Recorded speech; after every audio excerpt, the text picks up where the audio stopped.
الحمد للہ رب العالمین، الصلاۃ والسلام علی سید المرسلین وعلی آلہ و اصحابہ اجمعین الی یوم الدین، اما بعد فاعوذ باللہ من الشیطان الرجیم، بسم اللہ الرحمن الرحیم۔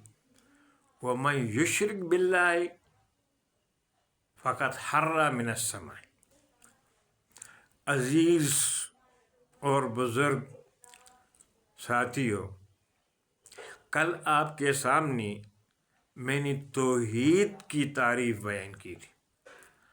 آج ہم شرک سے متعلق اس کی تعریف بیان کرتے ہیں۔ شرک کا لغوی معنی ہے حصہ داری اور کسی کو اپنا حق دینا۔ تو یہ کس میں آتا ہے؟ یہ شرک کی لغوی معنی ہے، اور قرآن میں یہ مختلف تعبیرات کے ساتھ اللہ نے بیان فرمایا ہے، جیسا کہ موسیٰ علیہ السلام نے سورۃ طٰہٰ میں کہا تھا، وَأَشْرِكْهُ فِي أَمْرِي، میرے بھائی کو میرے ساتھ اس دین کے کام میں شریک کر۔ تو وہاں لغوی معنوں میں استعمال ہوا۔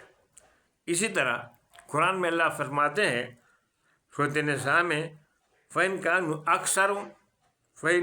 أَكْثَرَ مِن ذَلِكَ فَهُمْ شُرَكَاءُ فِي الصِّلْمِ، اگر یہ لوگ زیادہ ہو اس جائیداد میں تو فہم شرکاء، پس وہ شریک ہوں گے فی الثلث، تیسرے حصے میں۔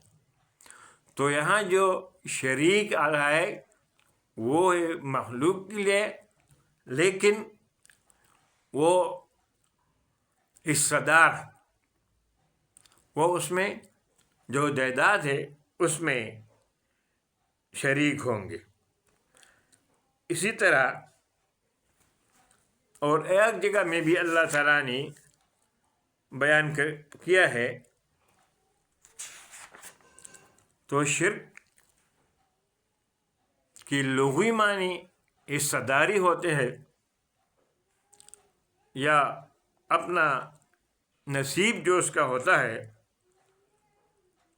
اس کو شرک کہا جاتا ہے۔ اب شرک اصطلاحی معنوں میں، کہ اصطلاح میں شرک سے مراد کیا ہے، تو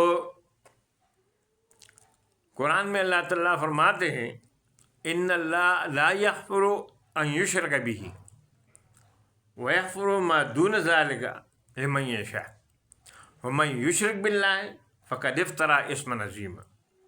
بے شک اللہ تعالیٰ شرک کو معاف نہیں کرتا، مشرک کو معاف نہیں کرتا، وَيَغْفِرُ مَا دُونَ ذَلِكَ، اور جس سے شرک اور کفر سے نیکی کی جو دعائیں ہیں، نیکی جو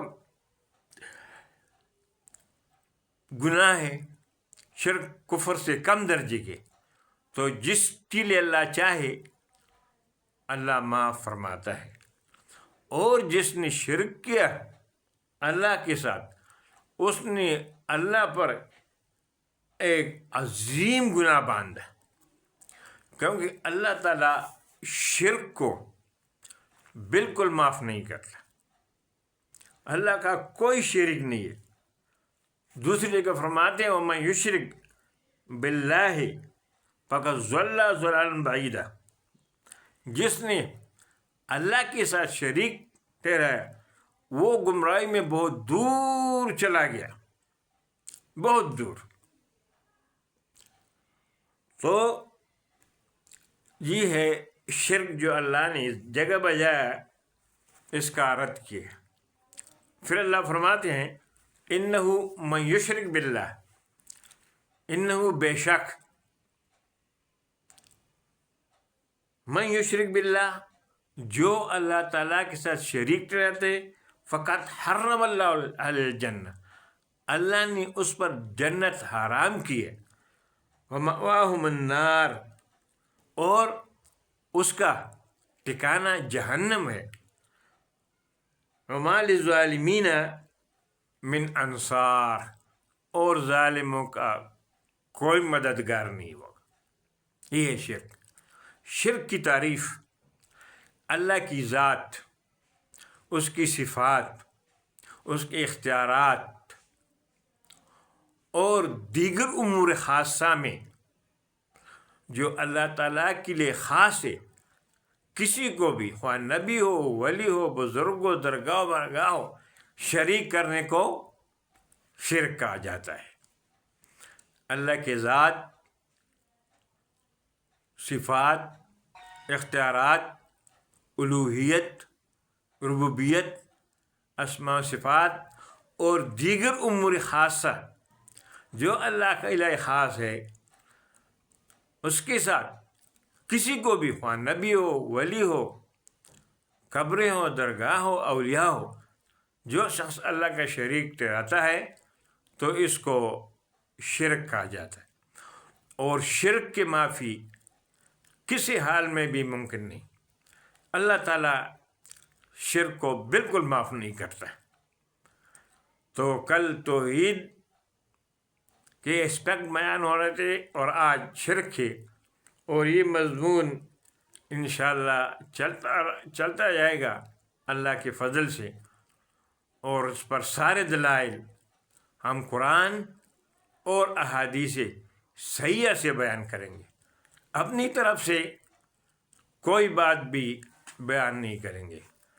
یا اللہ ہمیں شرک سے بچے، یا اللہ ہمیں موحد بنائے، ہمیں توحید کا راستہ بتائے، اور ہمارے سارے گناہوں کو معاف فرمائے۔ السلام علیکم ورحمۃ اللہ۔